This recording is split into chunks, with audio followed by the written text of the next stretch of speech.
Today we are talking about the technology mandatory syllabus. This is going to be a very important subject to you. It's one that most of you will teach, whatever area of technology you are hoping to specialise in.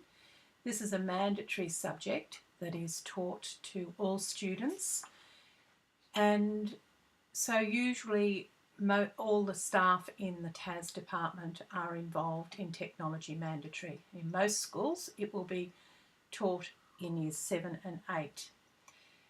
The syllabus is organised in the same way as other syllabuses, where you have a rationale, aims, objectives and outcomes. Then you have the content and more information about how that content should be taught. This is a diagram that appears in all of our TAS syllabuses, and it shows us the continuum of learning from when the students begin in their early years in the primary school, in kindergarten, through to year 6 they are taught science and technology. Then all students, when they hit years 7 to 8, they have technology mandatory. After that, they are able to elect the technology subjects that they would like to study, and this is where your particular interests will come to the fore. We will be looking in depth at the technology mandatory syllabus today, and then in a couple of weeks' time you will be individually looking at your other technology syllabuses for years 7 to 10. The rationale is interesting and gives us an understanding of technology education. It talks about that rapid rate of technological change and about the fact that we are living in a knowledge-based society. So we all accept that we need our students to develop a technological capability. We want them to be innovative thinkers, and we want them to have effective communication skills. So the rationale tells us that through the study of technology, we will integrate the procedural and conceptual knowledge based on a holistic view of design. And this holistic view of design is the underlying philosophy of our technology syllabuses. Students get the opportunity to learn about the different technologies and identify needs that have personal relevance. They apply their design theory and use design processes that encourage flexibility, resourcefulness, imagination, communication and production, and of course hopefully end up with a quality solution. Technologies assume increased importance when they are applied to solve real problems and to create ideas and solutions. So this is our job, to provide situations for our students where they can respond to needs and opportunities, and they can add functional, aesthetic and environmental value to products. We aim to have our students develop a fascination and enjoyment and become innovative and creative when they're making these decisions in the production of their working solutions. The rationale emphasises thinking skills, the use of reflective, flexible and creative skills, so that our students will build an understanding of underlying principles that can be transferred to different projects, settings and applications. Study in technology also develops skills in enterprise and initiative. Through practical experience, it leads students to develop, to select and apply technological skills involved in designing and producing. Asks a lot of us as teachers, doesn't it? And there's more. All of these aspects, these dot points, come out through our rationale. So basically, our students are going to be solving problems, generating ideas, developing new conceptual approaches, models, drawings, and information and communication technologies. We want them to have the ability to develop, produce, and implement quality solutions. And this is what will show their technological competence. These know why and know how capabilities often distinguish leading companies, innovators, and regions from their competitors. And technology education plays an important part in that aspect of our country's development. This is the aim that you will see in the front of the syllabus, and you'll see a similar aim in all of the syllabuses that you study this semester. It reminds us that we have a general technology education about the rapid technological change again, and all the things that are mentioned in the rationale are condensed into these couple of sentences quite well, I think. It does reflect the things that we've talked about in the previous slides and gives us an overview of what we are on about in Technology Mandatory. Here I've listed the 6 objectives. You will have in every syllabus you look at a list of objectives. If you look carefully at them, you'll see that they do evolve from the aim that we've just been looking at previously. There will be a different number of objectives in different syllabuses, but for all of these objectives, you will have outcomes. So if you read carefully through those objectives, you will see that once again, the rationale that we've been talking about is reflected through those objectives. We have the design, produce, evaluate, or as the national statement says, design, make, appraise. But that whole concept of a design process underlies these objectives.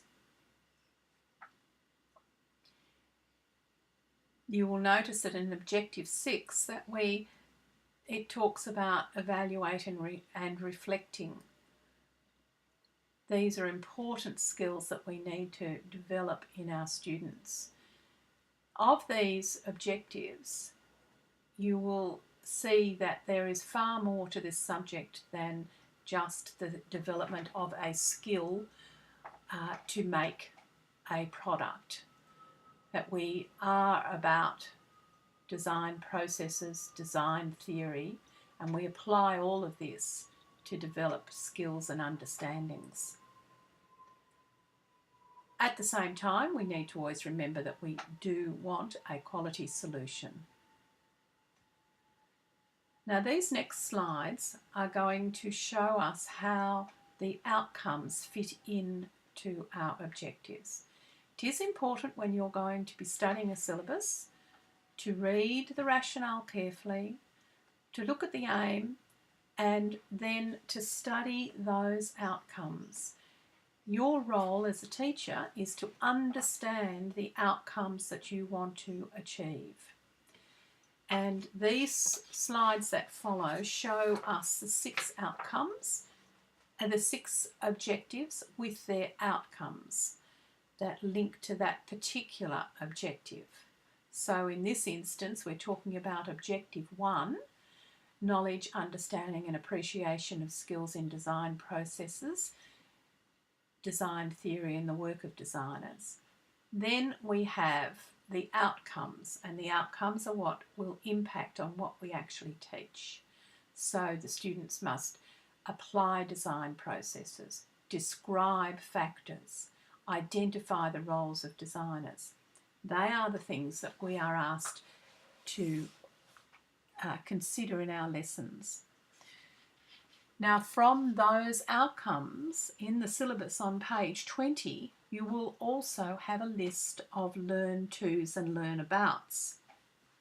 So in order to achieve these outcomes, students have to learn about design processes, which include analysing needs, problems and opportunities, establishing criteria for success, researching, generating creative ideas, communicating ideas, experimenting and testing ideas, risk management, managing resources, producing design solutions, evaluating ideas and solutions.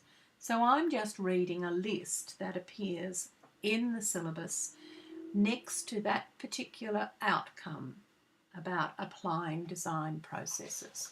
And for each outcome, you will find the same information. So when you are designing a lesson, you will look at your objective, you will look at the outcomes that you are using in that lesson and ensure that you read specifically what the syllabus asks for our students to do. Outcome 2 tells us again, objective 2 tells us again another aspect of student learning: researching, experimenting, generating and communicating design ideas and solutions. So then you have your outcomes. Now, alone, what's listed there in those outcomes won't be enough for us to be able to design a lesson. So we will need to go, in this case for the outcomes listed here that relate to Objective 2, we would need to go to page 22 and look at what students have to learn to do. So where it says generate and communicate creative ideas and solutions, in the syllabus you will have that students learn to use a variety of methods to generate creative ideas for each design process. And there's a whole list, if you look carefully at your syllabus, of things that the students learn about and the students learn to do. Then we have Objective 3 with its outcomes. And again, in this syllabus, those outcomes are well expanded on to give us an idea of what we need to teach. You will notice that this Objective 3 relates very much to the development of skills and techniques and the use of technologies and different materials.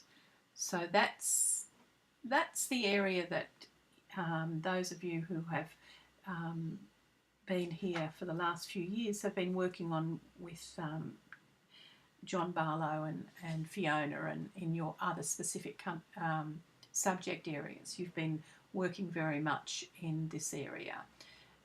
So we will be focusing more on what the theory is that underlies the syllabus in this subject. So then we come to Objective 4, and again an outcome that lists to that. We won't talk a lot about that one because that's one that we're going to be looking carefully at in one of our assessment tasks. This is the outcome and objective that you're going to be working with when you do your assessment task 2. Here we have Objective 5 and then the outcomes relating to Objective 5. In the syllabus, you will notice that these outcomes, for example, for this one, is listed as outcome 4.5.1. Now, that says Stage 4, Objective 5, which is here, and Outcome 1. Outcome 1 is applies management processes to successfully complete design projects. Then when we go to the syllabus and we look at Outcome 4.5.1, again we will have a list of things that students have to learn about. They have to learn about resource availability, including time, money, materials, tools and techniques, human resources, including skills and expertise, and other resources. They have to learn to identify resource availability and apply realistic limitations to each design project. So I was reading from page 24, and if you have a look at that, you can see how these things all link up. Here we have our final objective, and this is a very important aspect of technology education, where students look at ethical, social, environmental and sustainable considerations. We all know that that's an important aspect of being a designer. The consequences of our design are very important, and we need to train our students to think about those things. In an environment where global warming and environmental issues are paramount, as well as wastage and economic aspects, the consequences of our designs and the production of our designs is an important aspect. So we begin the study of that here in years 7 and 8, so that all students receive it, not just those that select our subjects.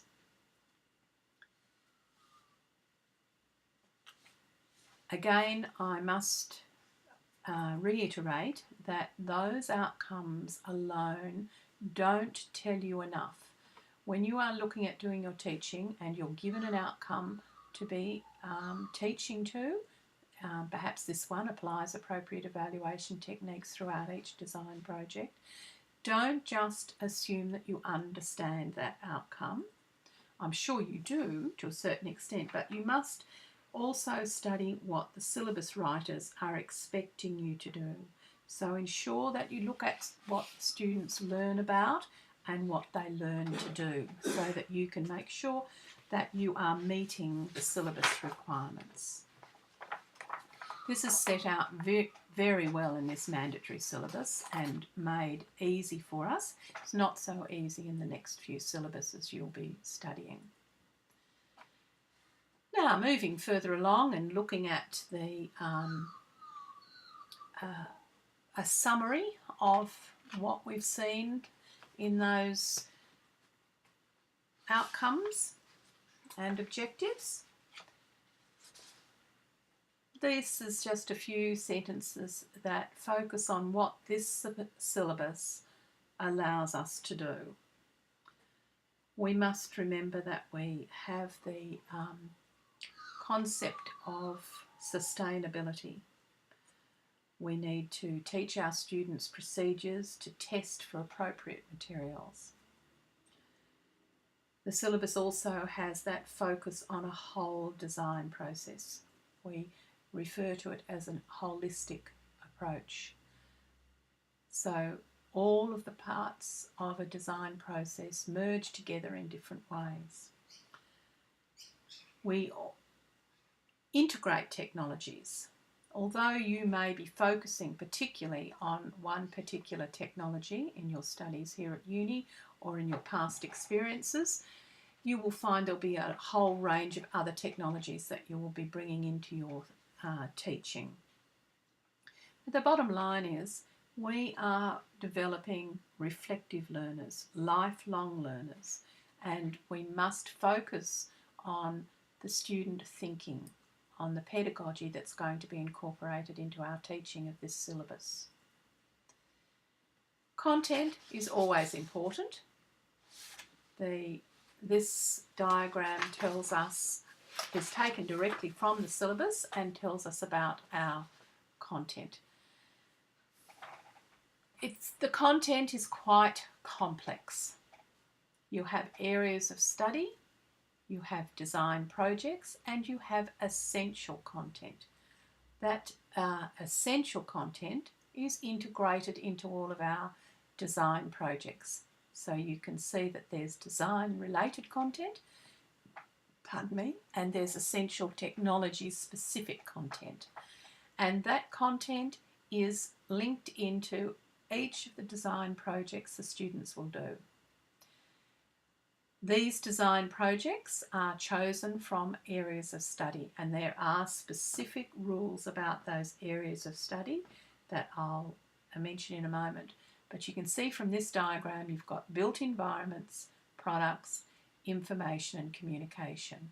So they're the three areas of study that our projects fit under. You can't just do design projects are fit under the products area of study. And that's what where teachers tend to make a mistake, because in the old syllabuses that they were teaching, they would be able to do that. So we must remember that we have a balance in these areas of studies. Now, each design project, see the key words: design, produce, evaluate. That's what our students do in every project. They design, produce, they evaluate. Then next to that, we've got a quality solution and a design folio. So we will talk about this more, of course, in our tutorials, but we do have to have a design folio of some kind. The syllabus expects that. Now, looking at our design-related content, you can see that they relate very much to the outcomes that we had, the 1, 2, 4 and 5 outcomes. They go very much to what we were talking about and what was listed in those outcomes. That's our design-related content. Remember that that will be integrated into all of our projects. Now, not all of that will be integrated all the time. You may have a project that focuses very much on the factors influencing design, and the others will just underlie that. Then you might have another project where you focus very much on the evaluation techniques. So not all of them will have a focus all of the time, but it is what will underlie each of our projects to varying degrees. Then we have the technology-specific content. Now, the materials, tools and techniques, they are also divided into areas. We have to use at least 6 different technologies. Students in that 2 years of study will have a minimum of 4 projects and a maximum of 8. They will have a design project from each area of study. Now then we have design specialisations, and then we have the technologies. The students have to study at least 6 different technologies. Those technologies are listed here. The ones that you are most likely to be familiar with are food, graphics,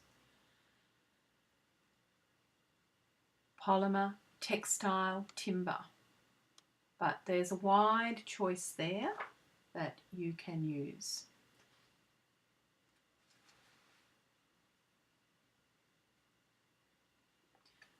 There is an aim to ensure that we have a broad area of study. And that's why these particular rules are listed in the syllabus, so that we can ensure that our students get a broad range of experiences. So we have our areas of study. And remember, one design project must be on each of the 3 areas. And each area includes a number of design specialisations. So you have to look carefully at when you are choosing your design projects to ensure that they fit within the areas of study and then the design specialisations.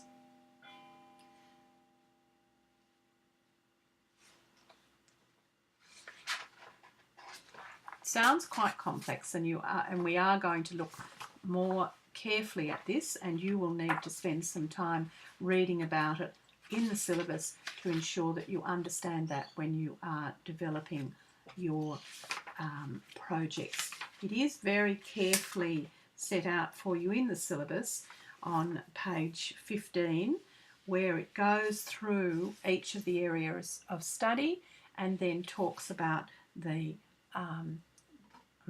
where it talks about the specialisations. So, for example, under built environments, you've got design specialisations of architectural design, environment design, interior design, landscape design and structural design. Then under products, you've got accessories design, agricultural product design, fashion design, food design, industrial design, jewellery design. Under information and communications, you've got communication system design, information systems design, promotional design, software design, and digital media design. Don't get too concerned about all of this. It sounds very complicated. It will become clearer to you as you study the syllabus, and it is written there in the syllabus for us. Now, I've talked very much about what the syllabus tells us to do, and this is crucial to our teaching. As teachers, we are required to follow a syllabus. That is a legal expectation. And so when we are teaching, we need to remember that we must check that we are meeting the requirements of the syllabus. These are the regulations of our teaching set out by the Board of Studies, and it's up to us to ensure that we implement them properly. So it will be important that you study your syllabus. I suggest that you have a hard copy of this particular syllabus and that you also have a hard copy of the Stage 5 syllabus that you are hoping to be teaching in. Now, all of that tells us exactly what we have to teach, but we need to develop an understanding of the philosophy that underlies the teaching in technology. So the next few slides are going to just lead us to think a little bit more about the teaching and learning that's going to occur in this subject. The rationale goes to a certain extent to, and as you read the rationale, you come to an understanding of what teaching technology is about. These slides that I've got here are just quotes that I hope will start you thinking about what sort of a teacher you want to be. This subject has some real advantages in the fact that it is process-based, it is problem-based, it does foster inquiry learning, and so all those wonderful things that we want our students to do in their learning are very easy for us to incorporate into this subject area. We have moved on from the concept that we as the teacher have all knowledge and we are going to impart this knowledge into our students. That old concept of the empty vessels. The students are the empty vessels, and the teacher will fill these vessels with the knowledge that they need. Of course, today, we don't really even know what knowledge our students are going to need. So there are other things that we focus on. And the pedagogy is all about the thinking that our students will go through. We keep that in our mind whenever we're preparing our lessons for our classes. What sort of students do I have? I have to meet these outcomes. How can I best do that for this group of students? How can I ensure that they are actually going to have deep thinking? So we need to make sure that we consider some of the things that have been written about this subject and think about them in the context of our own teaching. I found when I was teaching Technology Mandatory that one of the most exciting things was to get the students to develop that ability to think and reflect and develop ideas, to ensure that they became risk takers, that they would think outside the square. It's important to create an atmosphere where they are comfortable doing that, that they're not going to be told, no, that won't work, no, that's wrong, no, you've got to do it this way. We want them to think about other ways to do things. We have to remember that as the teacher, we don't really know everything. We are imparting our wisdom to our students based on our experiences, but underlying all that, we are facilitating their learning. We need to create situations that's going to enable that learning to reflect the syllabus we've just been looking at. So this slide just is another quote about procedure knowledge and about the creation of a process. You'll notice that throughout this lecture I haven't talked about the design process. There is a design process set out in the syllabus, and that is what we follow to teach our students. But we always need to be aware that it's not a linear process. It's not always going to come in the same order. So I pose this question to you. What is a design process? You use a design process yourself constantly. In the morning you get up and you have the problem, what will I wear? And you, thank you, and you need to go through a design process deciding what you're going to wear. You, sorry, my phone rang and that's distracted me. So you look at the weather, you check out, you do your research, you look at the weather, you look in the wardrobe and you decide what you've got to wear, and you think about what you're going to be doing, and so you then design what you're going to wear. And so you evaluate it.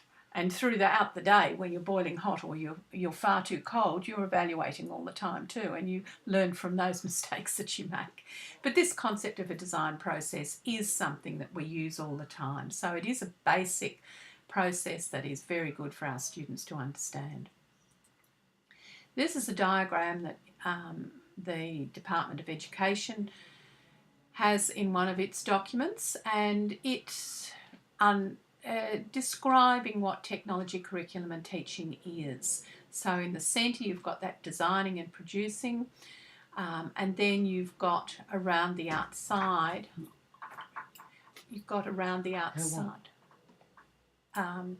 what you are going to be doing.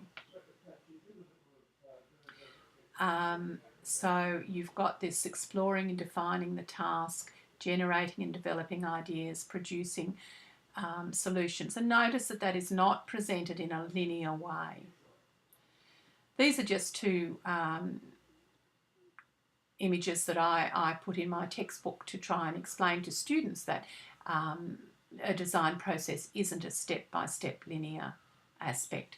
So you've got the first one is giving it as a concept as a jigsaw, so that the pieces all fit together. They're all the steps that we teach them about in their design process. And then in the next one I've got a little cartoon to show how a design process might work for them in a situation.